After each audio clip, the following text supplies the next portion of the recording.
Welcome to a new episode of the Beginner's Mind podcast. Today, it's all about creating connections globally between Europe/Austria and Asia. And I'm very happy to have a very special guest here in this episode today. It's Lisa Stöger from GIN Austria. Thank Hello, you very Lisa. much. Hi, thank you very much, Christian, for the invitation. Happy to talk with you about global connections. It's good to see you. The first time when I heard the Global Incubation Network Austria, which is the long form of GIN, for somehow reason, always James Bond pops up in my mind. I don't know why. The thing is, it was not gin. I think his favorite drink was it martini, steered or something? Martini, yes, exactly. Vodka martini, I guess. And for some reason, gin always reminds me on this vodka martini of James Bond. So every time when we talk, I'm a little bit in the James Bond mood. Can you give me background to why the Global Incubator Network selected this term GIN? I think it was not for associations with James Bond originally. No, it wasn't, unfortunately, for all the James Bond fans. But yes, whenever I think of GIN, I always think about startups and internationalization. So the Global Incubator Network Austria, or as you said, GIN, was initiated already in 2015 by the Austrian federal government. And now, over the last 6 years, we connect the Austrian startup ecosystem with selected hotspots in Asia. So back then, there was identified a need and awareness of startup internationalization, and that we want to support startup expansion. And as we have a special focus on Asia, was because there are some initiatives already for startups to expand in Europe and then to the US market. And it's also the more common way that startups tend to expand further from Austria to Germany, then to Europe, other European markets like UK and then US. But Asia offers many potentials or many opportunities. And this is why we focus on the Asian markets. Asia is a huge area. And we now moved from James Bond to the startup world, which is similar exciting like the movies. Can you describe a little bit more in detail in which areas of the Asian continent GIN is operating? Yes, sure. So also maybe just upfront some details about GIN. So GIN is a program or network managed by the two main public funding agencies of Austria, which is the Austrian Promotional Bank, also known as Austria Wirtschaftsservice, AWS, and it is also managed by the Austrian Research Promotion Agency, Österreichische Forschungsförderungsgesellschaft. And we have a special focus on Asia, but we concentrate at the moment at 6 target regions, which are mainland China, Hong Kong, Singapore, South Korea, Japan, and also Israel. And with this target region, we work together. We have corporate partners over there, and we support startup exchange and startup internationalization. So on the one hand, Austrian startups are supported from us strategically and financially to internationalize to our GIN target regions in Asia. And also Asian startups from our target regions have the chance to internationalize to the European market towards Austria. So this is basically what we do. That's great to hear. I always wondered, during the pandemic, I mean, it was quite clear how business functioned globally before the pandemic. My life, it was mostly traveling, going to conferences, speaking to interested parties from all walks of life. And in March 2020, everything was put on hold. Let's put it that way. What was your perception with the Global Incubator Network of how the way people dealt with each other in business, how did that evolve in your network? Yes, definitely. March 2020 was the beginning of a new era, and also now, let's say, we still in the same period of time, and it has developed to the new normal. Of course, we followed the COVID developments and the COVID pandemic already in Asia back then in December 2019. But who has thought that it will come over to Europe and the US and still affects the entire planet? But how has our network and our work has changed since then? So at first, everything was really shut down. So everything was more concentrated and focused on the individual things. So the exchange between our international partners in Asia was not that intense and regularly anymore, but it quickly started to continue after a few weeks. So back in summer 2020, we already were in contact and in touch with our international partners. And we had to adapt to the pandemic and to the new normal. So we had to adapt our services. So looking back over the last 2 years, it is thankfully quite astonishing that startup expansion is still going and is still working. So Austrian startups do not stop with their expansion plans. So they do want to expand to the Asian markets, although it is difficult to travel to Asia because of all the travel restrictions. But we can see that it still works without meeting people in person anymore, because everything is now on a digital basis and everyone meets virtually. So it still works, which is good.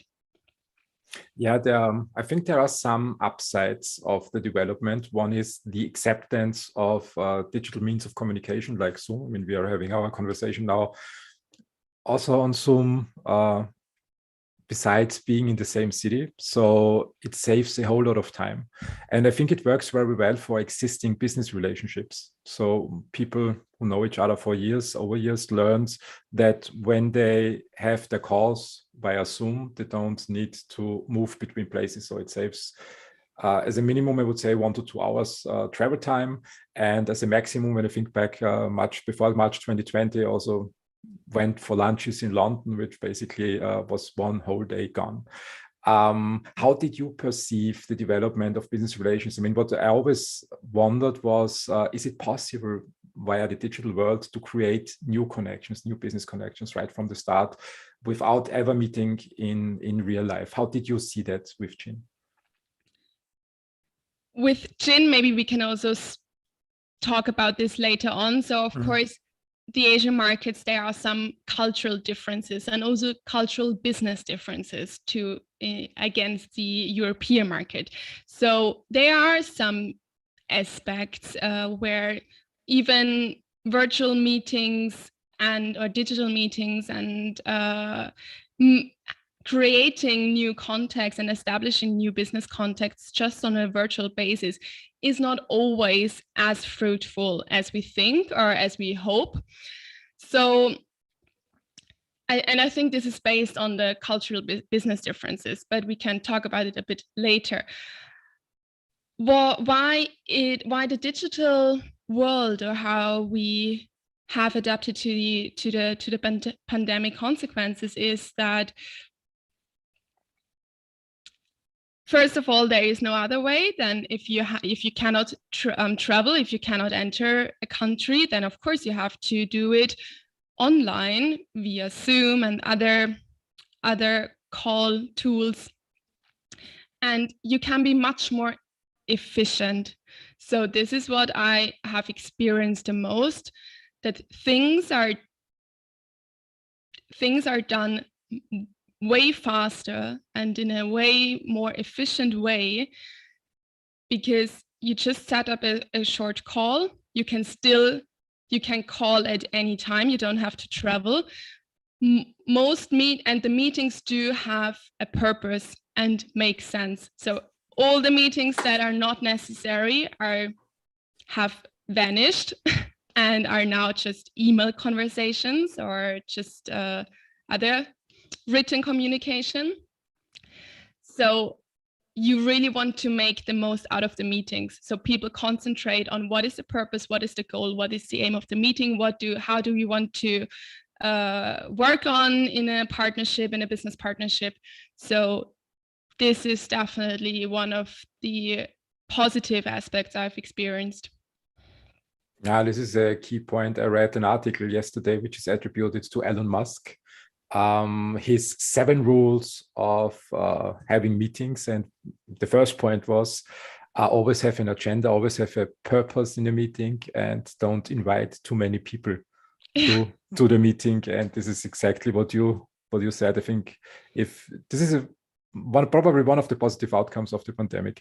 When we look you mentioned these similarities and differences between the ecosystems in Austria versus Asia, and you mentioned a few countries that you're operating in, and I noticed down mainland China, Japan, South Korea, Hong Kong, interestingly, as a separate region, and Israel. I think these are different cultures that we're talking about, and maybe we go through each one separately.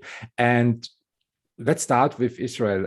What I found interesting is that I associated Israel with Europe more than with Asia. And then you mentioned Israel belongs to Asia. How do you see the culture in Israel? Is it a great linking point between the European thinking and East Asia?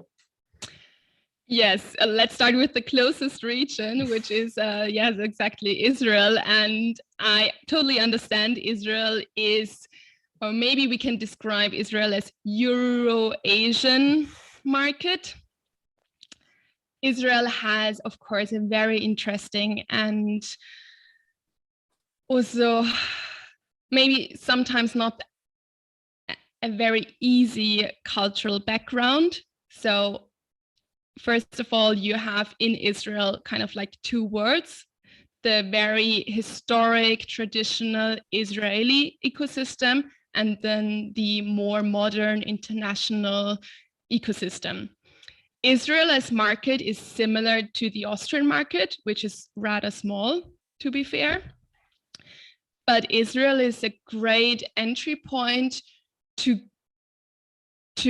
expand globally. So most startups in Israel are in Israel to just expand globally.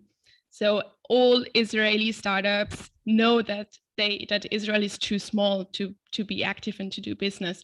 So they are immediately working on their global expansion strategies.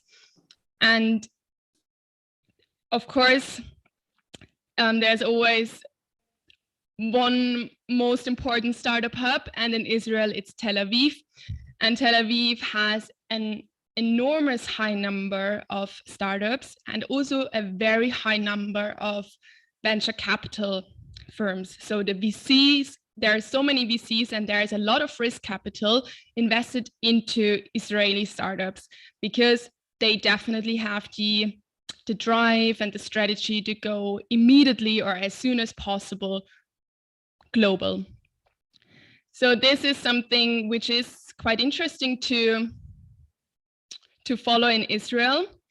And they also have quite a high number of unicorns. I just looked it up. So I think they just had in 2021 33 new unicorns just in 1 year, which is quite an impressive number. But looking back or comparing it to the Austrian, other European startup ecosystems, Israel is a market that's too small, but Israel is a very interesting market to learn and to go global from Israel. While you were speaking, I tried looking up an article I wrote a couple of days ago that tackled the topic of the tremendous amount of unicorns that happened last year, and just didn't find it. You mentioned 33 unicorns came out of Israel alone. And we also had some successes here in Austria. I think Big Panda was one of the local unicorns, the local stars. And Israel and Austria have, I think, very much in common when you look at the size of the country, also in terms of natural resources. There's basically nothing there. And what I always was surprised, I mean, also in Austria, we don't have much, I think, like other countries or African countries. And what I always was surprised in Israel is this attitude of becoming successful and going global right after. It's good to hear that you perceive it the same way. And I think this is something that also Austrian startups can learn from. The Austrian market is very small, and if any startup wants to become successful, they have to think globally right from the start. I think it's a great learning point. Exactly. Yes. Israel, maybe that's just a fun side note. Israel has its own Silicon Valley, which is basically the component to the Silicon Valley, because they really have so many startups to support and help to expand globally on a very, very early stage on. No, it's an important mindset, how to become successful. Don't think local, act global immediately. And think also Europe. I mean, we have more in common with the other countries than there are differences. What you mentioned was Tel Aviv as a hub in Israel, as a startup hub. And I was smiling because I thought even Tel Aviv has this beautiful beach, and it always reminds me of Barcelona. And how can people work there? I mean, summer times, in spring. How is the work culture in Tel Aviv? Yes, first of all, you have to be aware of the traditional or religious differences. So in Israel, you have the working week starts on Sunday. So they work from Sunday to Thursday because due to Shabbat on Friday and Saturday are non-working days. But international companies also tend to have a working time from Monday to Friday. So this is why I always say you have to differentiate between the two ecosystems. So on the one hand, you have the traditional one, and on the other hand, the more international one. So there are some companies, they only have working hours from Sunday to Thursday, and then the other ones have the same as most over the world from Monday to Friday. So yeah, be aware of that. So, and if you're an international partner working with an Israeli company and you need something on Friday, it might be that you won't get any answer because it is only from Sunday to Thursday they're available. And in Tel Aviv, we also, so this is what we offer from GIN. So we have those internationalization programs called Go Asia and Go Austria.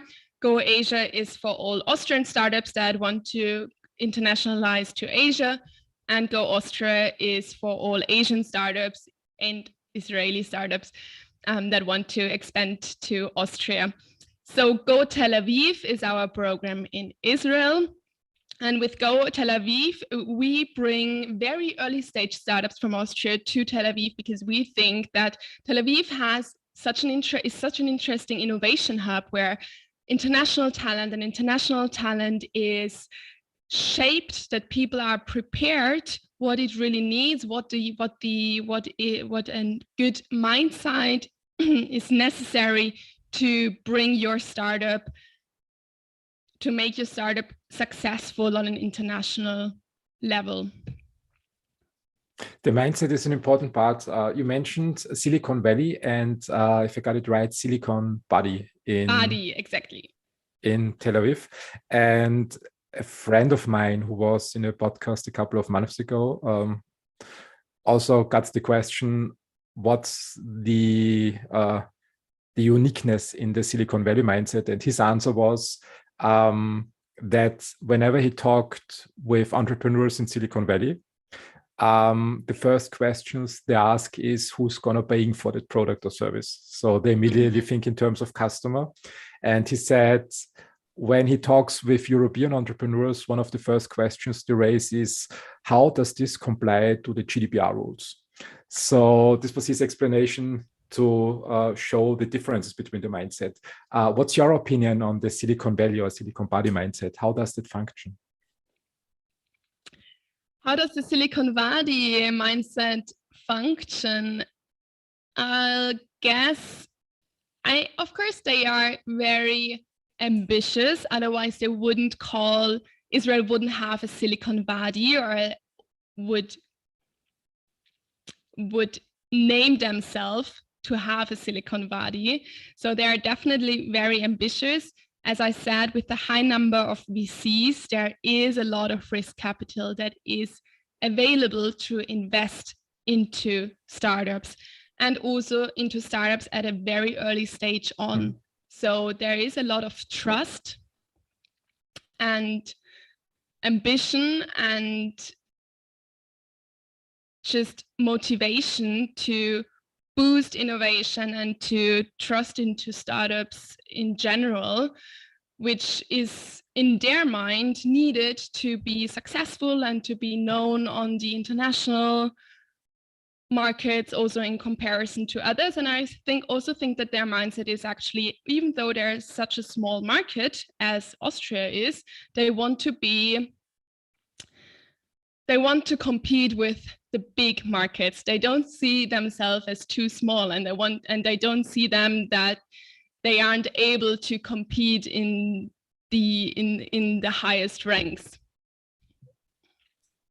Yeah, I think I agree to that. I think the ability to compete with other companies is not limited by the size of the country the company started in. So it doesn't really matter where people start from. Sometimes it's even better to have more hardship along the way, because it shapes talent better than getting everything served.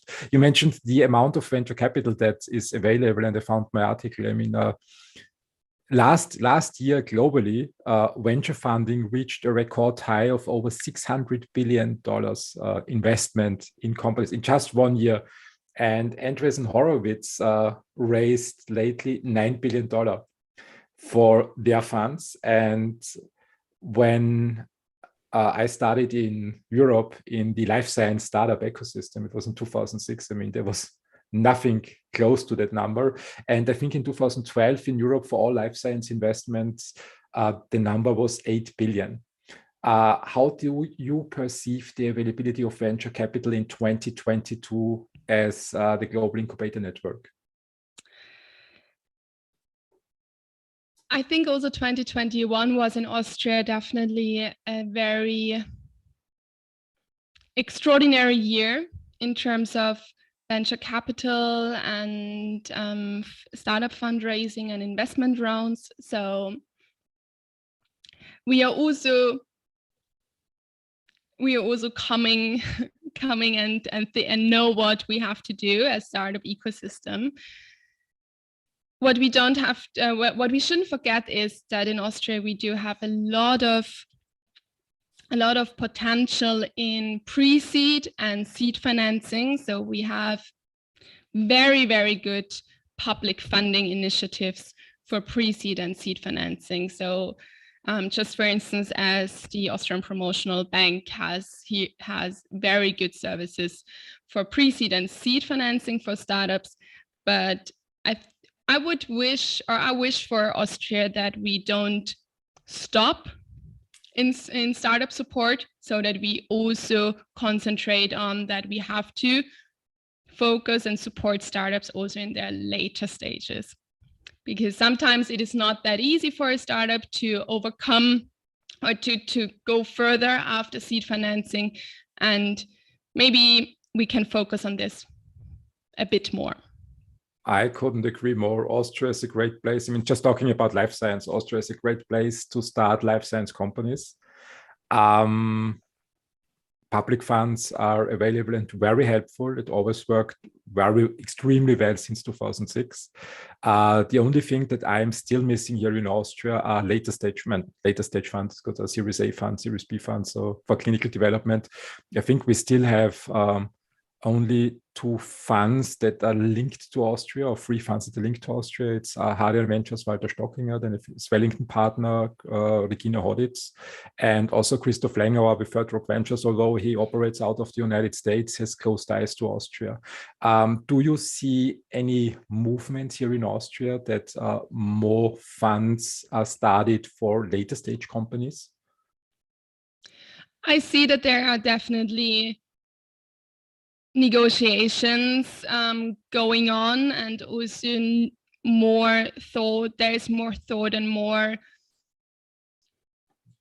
how shall I say it? So more thoughts and more consideration about the startup ecosystem and how to support entrepreneurs, innovation in general.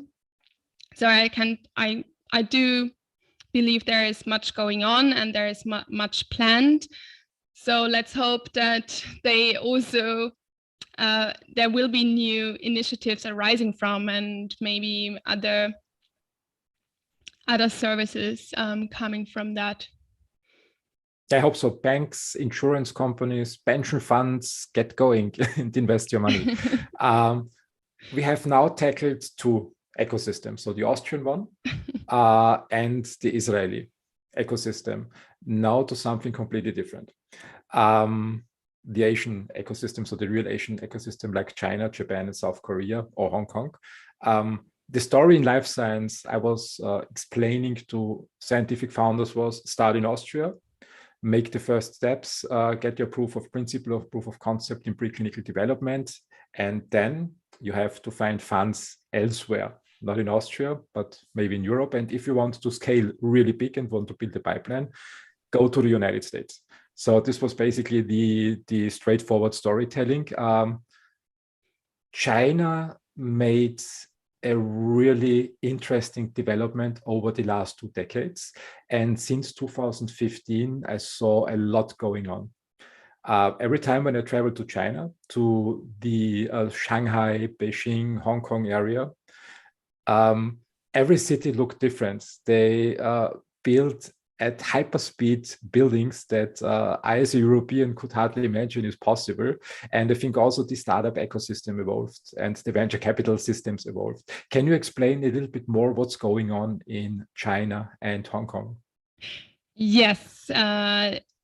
So mainland China is actually one of our newest target regions. So we started in 2019 to offer our Go Asia programs in mainland China, so which are Go Shanghai, Go Beijing, and Go Shenzhen.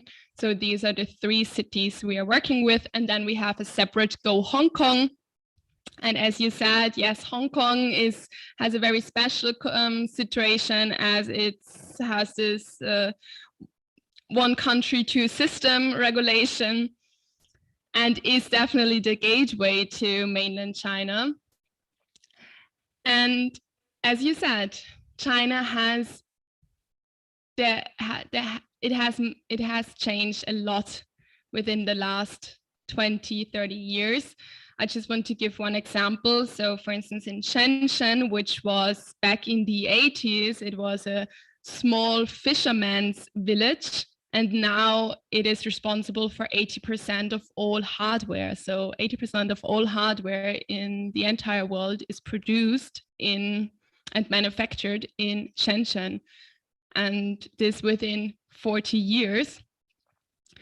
So this is very impressive. And China has also kind of similar to Israel 2 systems.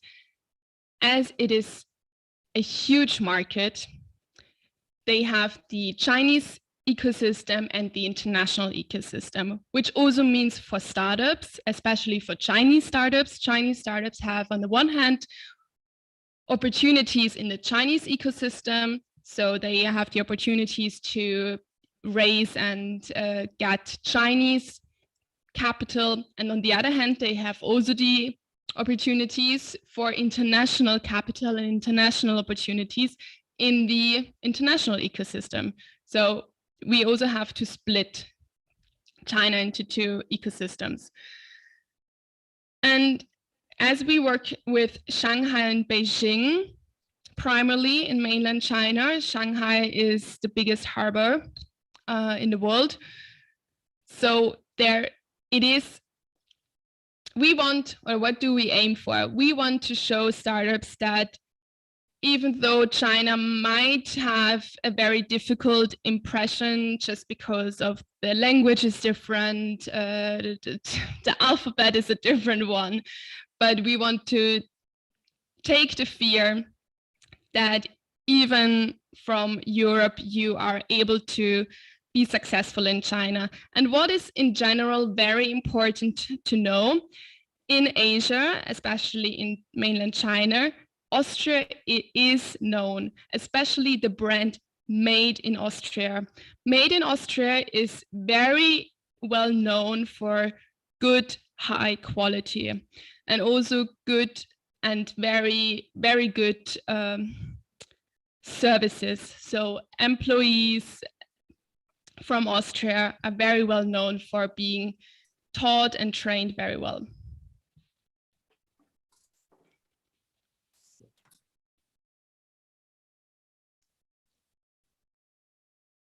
Wait a second. So I have to unmute myself. China is definitely an interesting economy. And I like the culture. So I'm training with the Shaolin monks. They have a subsidiary here in Bacher Park, close to my apartment. And I gave learning the language a try a couple of years ago, and no way I will ever learn that. I mean, they have more than 5,000 characters to use in writing. The language has also, when they speak, they have it sounds like singing. So they have different tones, more tones than the German and English language have. So when I think about business, it's very easy for Austrians. I mean, we start learning English in school, and to make up the difference, to at least understand American people and people in the United Kingdom is possible, and to mix and mingle with the locals. Chinese, in my opinion, is a different game. How do you perceive the chances for Austrians to really connect at a deep level with Chinese people in regard to the language barrier? Yes, with regard to the language barrier, that is definitely a good concern. However, also with this, we do support. And so, for instance, if startups want to dive into the Chinese market and want to know whether their product and their service could work on the Chinese market, with our Go Shanghai or Beijing program, they will get an insights into all the relevant topics. So business culture, language barriers. So we have a couple of German-speaking lawyers in mainland China with whom we're cooperating. So this is also something which is important in mainland China. Whenever you sign a business contract or whenever you have a cooperation agreement, it has always be in Chinese at least. So only English contracts are not possible. This is why you always need to have a lawyer who, in the best case, understands both languages very well, and is probably also best to have an international lawyer on board. So we do support with them. So this is something which is also different to other Asian markets, that in mainland China, you need to have a Chinese contract. What is also different is I'd like to saying speed is king, and speed is definitely king in mainland China. So everything is moving very, very fast. So if you're interested in doing business in mainland China, make sure to do your homework, to do your research. Make sure that you identify your competitors, identify your market size, your customers, and also we might come to this a bit later. Mainland China does work differently. So marketing and branding is completely different.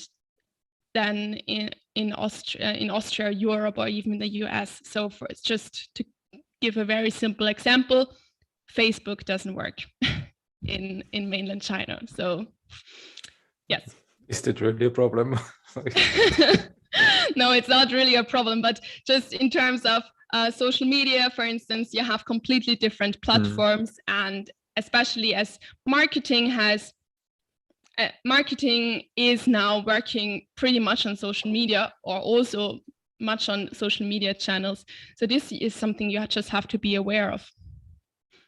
I think the Chinese government made an interesting move in helping first the local social media platforms to evolve before they let in the more evolved platforms from the United States. Europe did it differently. So China has now social media platforms similar in size to Facebook, YouTube, and all the other platforms that I forgot the names of them. Europe, I think we don't have any anymore. So China has some advantages in their approaches that they really also help their local companies evolving. You mentioned the language barrier, and the thought that popped up in my mind is, I mean, when we bring companies together in Europe, for example, German companies, Austrian companies, French companies, Spanish companies, and also work with Chinese companies, we then end up with contracts in 6 or 7 languages, because also I think in Europe still we have to have a local copy. So in German, in French, in Spanish, and all the other Eastern European languages. I hope in future we can simplify the process and agree on one language in business. It would make life, especially for startups, very much simpler and much easier. Do you see also these language problems in negotiating then contracts that young startup companies with not much capital, who should focus on bringing the company forward, need immediately support from lawyers from 7, 8 different countries? As I said, in mainland China, you have to have a Chinese version, but in the other regions we are working with, so Hong Kong and Singapore, for instance, the business language is mainly English, and there it is totally fine to just have an English contract. So I think that Hong Kong and Singapore are way more advanced already in terms of agreements in English and having English just set as a business language. That's good news. I think it's very helpful to just have one language in the contracts and also as a negotiation language than having several interpreters. Can we stay with Singapore? How is the ecosystem in Singapore? Yes, Singapore is known as a very technology advanced country, nation, and with its free economy. So it just has, I think it's the freest economy. It was Hong Kong quite long, but I think Singapore just was ranked first in 2021. So Singapore is not too big population-wise. So I think about 5 million people. But there is a lot of international talent there. And Singapore is special because it is so international. You have 4 different languages in Singapore, but pretty much everything works in English. It is known for having good talent in fintech, for instance. So in Singapore, you are in the most international market in Asia, to my mind. And as it's not too big, the ecosystem is quite similar to the Austrian one. So you always meet people you already know. So even though you think you're in a huge city, you will come across now and then the same people, which is actually quite funny because you always think, okay, it must be super busy and it might be hard to even connect with people. But especially in the startup community, at every event, you meet the same people. There are some other advantages in Singapore. I just looked up the tax rate and the tax system. Singapore personal tax rate start at 0%, similar to Austria. I think also we have a 0% class, and is capped at 20 2% above $320,000 for residents, and a flat rate of 15 to 22% for non-residents. That's pretty much amazing. It is, yes. It's tax-wise, it is very different and also very lucrative for startups. That's true, yes. Yeah, no wonder that a lot of the digital ecosystems moved to Singapore. I always wondered why that is, and now I understand. I mean, 22% tax rate compared, I think also in the US, I think the highest tax rate is still 45% something. Yes. And also what's interesting or very lucrative in Singapore is that Singapore is the gateway to Southeast Asia. As it is also rather small, but it has such a strategic location. So from Singapore, you have Malaysia, Indonesia, you have the Philippines, you have so many markets just around the corner. Markets and beautiful cultures and exactly. nice beaches. So it's definitely worth considering. Let's move on to the next ecosystem. You mentioned already Hong Kong. How is Hong Kong doing these days? Hong Kong is population-wise similar to Singapore, I think with about 7 million people. It has also a strategic location in the Greater Bay Area, so it is definitely the gateway to mainland China. And yeah, Hong Kong, this is why I always separate between mainland China and Hong Kong, because Hong Kong is part of the Greater Bay Area, and then you have mainland China with Shanghai, Beijing, and then you have rest of China. In Hong Kong, you are also a bit more international because it is a more international nation. You have, I think they are also doing quite well with unicorns. I think they have 9 unicorns at the moment. And it is the second biggest harbor. It is one of the most important fintech hubs in Asia. So this is also why there are so many fintech startups in Hong Kong.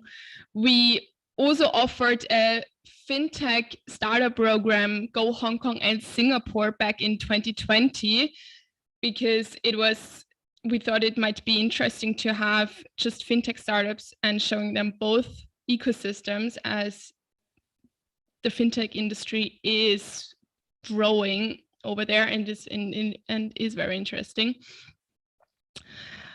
What else can I say to Hong Kong? With Hong Kong, Hong Kong is a good entry point in Asia. And from Hong Kong, you have a better chance to enter mainland China as well. So I suggest to always go first to Hong Kong and get an idea, and then you can further expand to mainland China.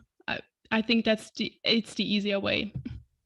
I think going to other ecosystems, just to get it straight, doesn't mean you jump on an airplane and fly there for a weekend and then come back with 10 different contracts. I think it means opening an office. So really having a local representation and not just trying to build business here from Austria. Is that the right perception, that going to other ecosystems means creating subsidiaries? Of course, this is the ultimate goal. So if you want to be globally successfully, of course, it would be great, or this is how you kind of like also measure a global success, to have your subsidiaries over there. With our Go Asia initiative, we want to give startups the first insights and to get an impression of the market. Our programs last for about 1 week, and in this 1 week, startups have the chance to connect with the local startup ecosystem, with the local startup community in the new market, with pitch and networking events. They have the opportunity to already present themselves, the startups, to international VCs, investors, corporates, find new customers. We also organize individual business meetings for them, that they already have their first leads. And then it's up to the startups to do their homework, basically, to stay in contact, to find out and evaluate if a cooperation makes sense. Many startups try to have joint ventures, which is a good start at the beginning, to have a local partner over there. And then in the next steps, they aim to have a subsidiary in the market as well. Yeah, I think it's good for managing the expectations to describe the process as you did, that the Go region programs are for getting a first insight, to get to know the local partners, to start the first joint ventures afterwards, and then as a third step to create local representations, and not to go into a program with the expectation that everything is done after 1 week. Yes, also maybe this is something we shouldn't be too naive, although everything is working virtually very good as well. At some point, you need to be there as in person. So this is what we experienced after the 2 years of the pandemic. It is still necessary to be there, especially if you really want to enter a cooperation agreement with an international partner. You can discuss everything in calls, even though in video calls, but at some point you need to be there in person before you really enter a new cooperation, if you have to sign a contract. So it is good to be on site in the end, because then you just get a better feeling. I think my recommendation is always to have a little bit of a thought process before trying to enter a country, if this is really something that the founders are keen of pursuing for at least a decade. So in the end, if these first business trips are successful, it really means that the founders have to travel back and forth for the next 10 to 20 years if they want to build their company between these two regions. And it doesn't mean, traveling doesn't mean going there for a weekend trip. It sometimes means staying there for 1 or 2 months or 6 months a year. Is this also still a valid assumption, a business assumption before entering a country, that also with the pandemic and after the pandemic, local representations and being also as a founder or executive of a company very often in the local market does matter?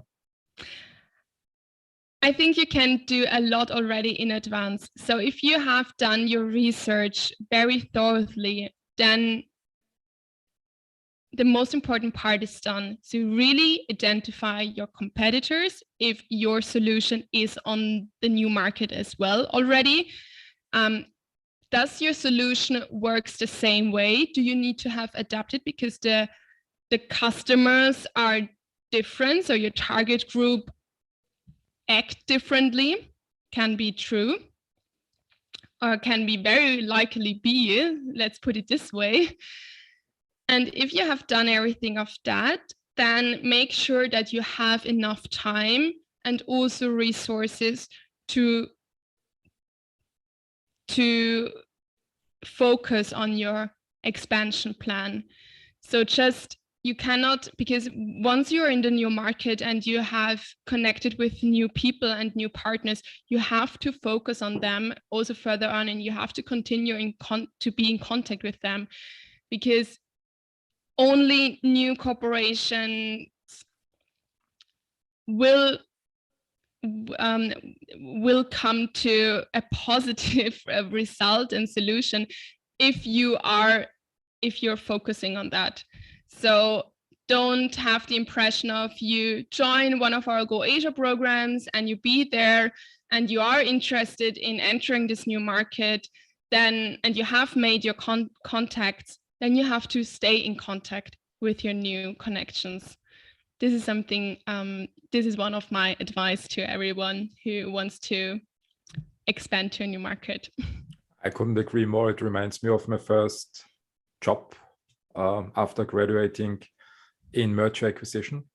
And I was responsible for Eastern European countries. And I tried to manage everything via email and telephone from the Viennese office.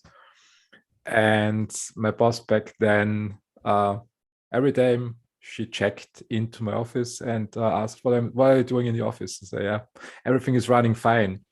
And I get emails, we have nice phone calls, and they always say everything is fine.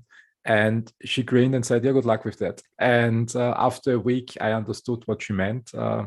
Being in an international company means that just picking up the phone and having a phone call isn't enough. So it's always necessary to meet people in person and to understand what problems they have and to help them solving the problems. So this is, I think, still valid 20 years later in the digital world. And it's good to hear that human beings are still the same, and that internationalization means traveling and meeting people. And I hope we can do that soon. Let's move on to the next ecosystem. When it comes to traveling, it's also a very beautiful country, Japan. How is the startup ecosystem in Japan? Yes, Japan, very beautiful market, a beautiful country, and very interesting market as well. Japan is maybe cultural wise or business cultural wise different to Hong Kong and Singapore. So when we, or how can we kind of like summarize all the Go Asia markets, is that Singapore and Hong Kong is definitely easier in terms of that business culture is similar to Western countries. In Japan, you have also a language barrier. So Japanese is mostly spoken, also in business meetings. So it's always good to have a translator on board in Japan. And yes, and don't be surprised if people don't speak English. Of course, in the startup ecosystem over there, especially international startups, young people are of course able to speak in English. I don't want to give you a wrong picture of Japan, but it might be that older people might not speak as good English as you wanted them to have. And in Japan, you have also, Austria is also very well known, especially because of Austria's culture and music. So Japan are really fans of Austria and the Austrian culture and its music. So this is a positive aspect. And also industry-wise, they're very advanced in robotics, and also kind of like, and they're also very into Austrian health care or health technologies. So here you can also have you also have the Made in Austria as a very good brand, that it means high quality. I totally agree. Japan has a very interesting culture, and I think it's always a good advice to respect the local culture when entering a country and get some training beforehand, especially when it comes to Japan. The Japanese language I perceive as, if somebody really wants to move to Japan, talking and understanding Japanese is possible. It's easier than Chinese language. Writing is pretty much the same problem. So I think it takes about 10 years minimum of daily practice to being able to read a newspaper that is similar to, let's say, Kronenzeitung or Sun in Europe. It's very challenging, it's very difficult. But Japan is one of the safest countries of the world, in my opinion. Yes. Crimes basically don't exist there, and this is a great thing, just to walk around everywhere and without having to fear that something happens. So there is a lot of upside in the Japanese culture. It is also, it has one of the highest one of the oldest populations, so also age-wise, Japanese people are very healthy, I guess. Good food, healthy lifestyle. So exactly, yeah. We can learn a lot from Japan. Yes, and it also has very fun gadgets. So you have so many different, maybe some very funny things you probably wouldn't think of that you have to have such things in Austria. So for instance, you have lockers for umbrellas at train stations.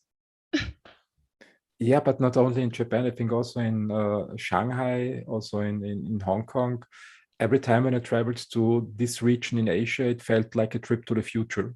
So Yes. when I compare it here with Vienna, I always thought, I mean, Europe is advanced in the United States, but I still think that the Chinese East Coast, Japan, Singapore, Hong Kong, South Korea, 10 years in the future. So when anybody who wants to experience future technology, take a trip to Asia.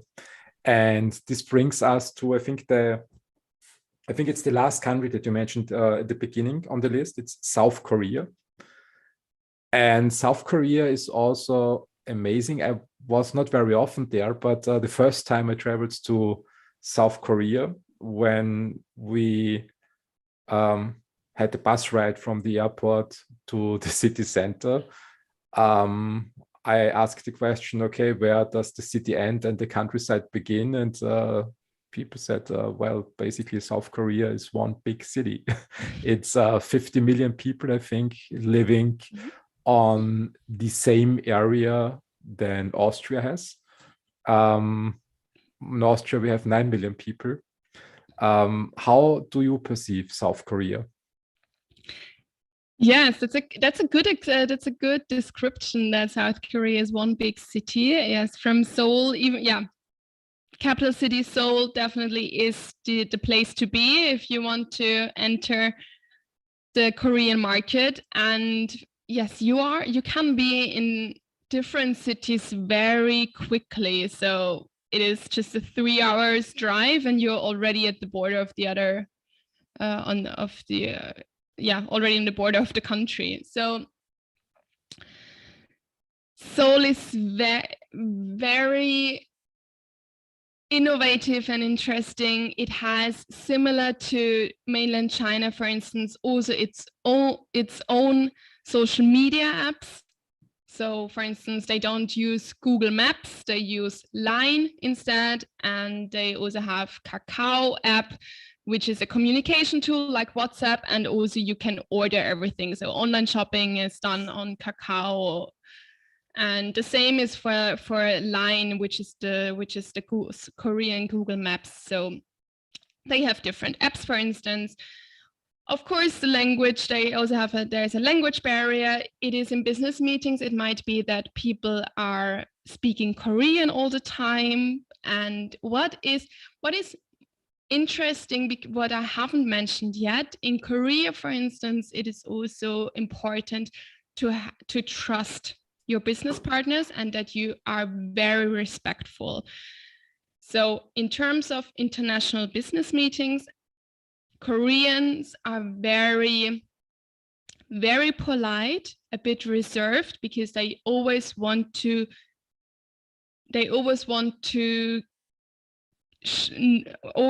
make sure that the guest has its absolute best time and is treated very, very well.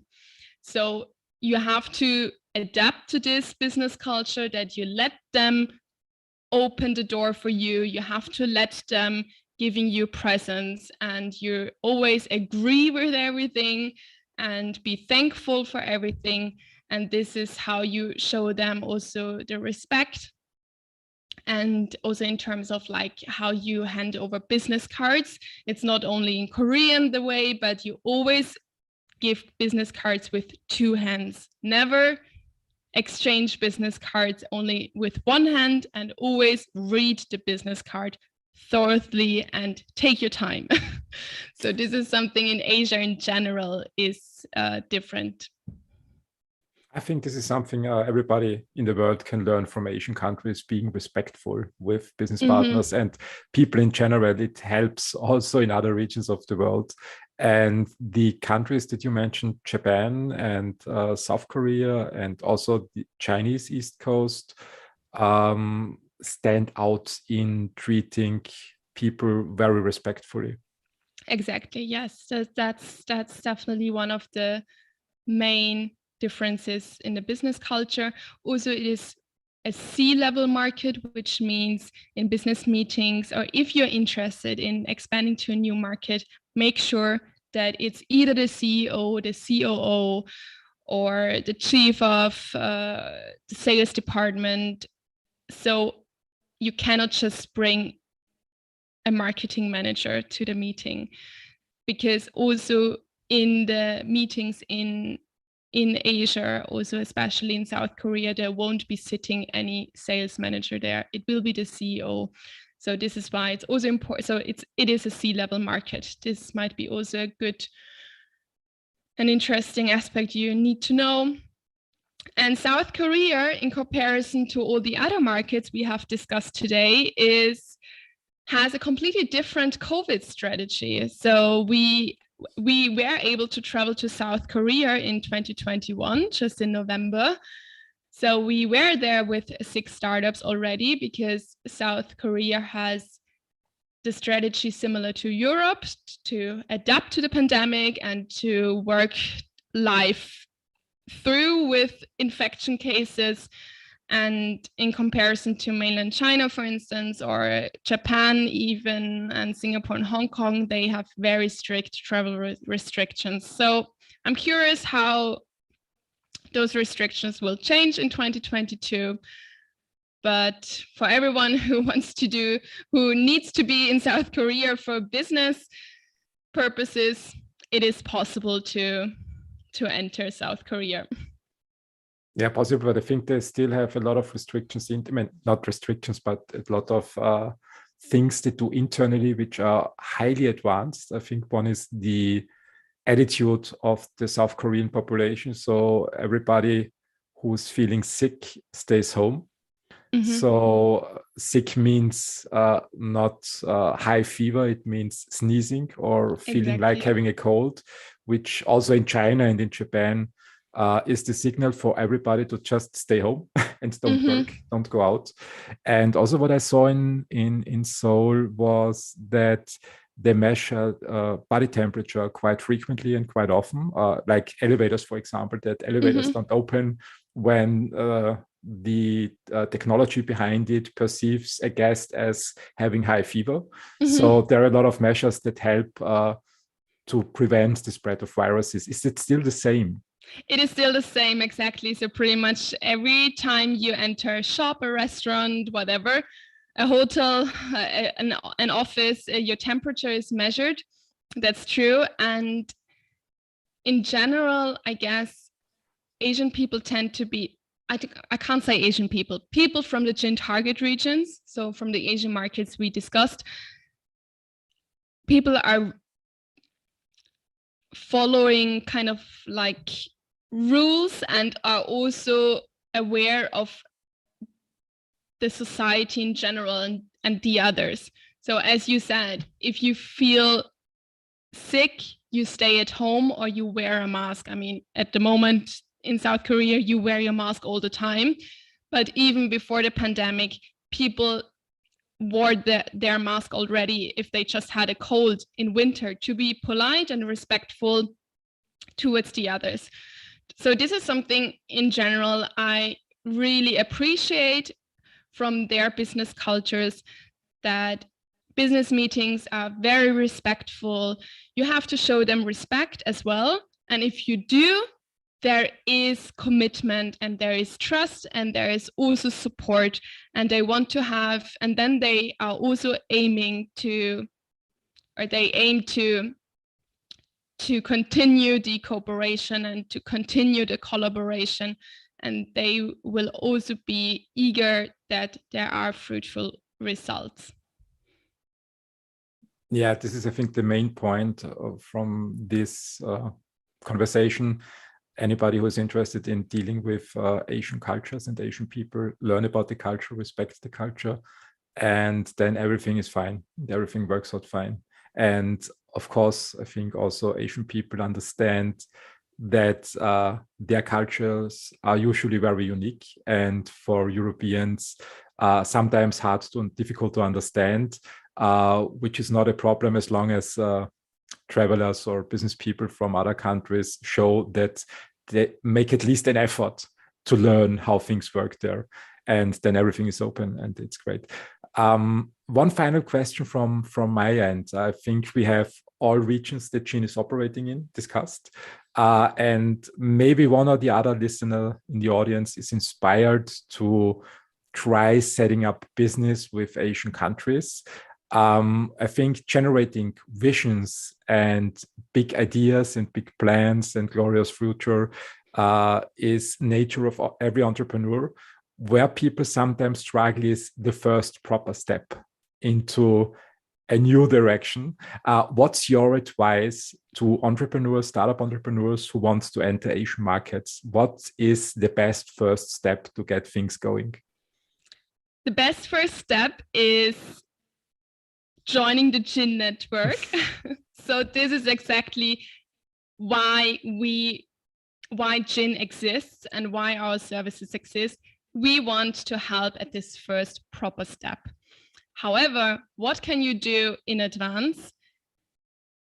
Make sure expanding to a new market, especially a new market overseas. So it's the US market or it's the Asian markets.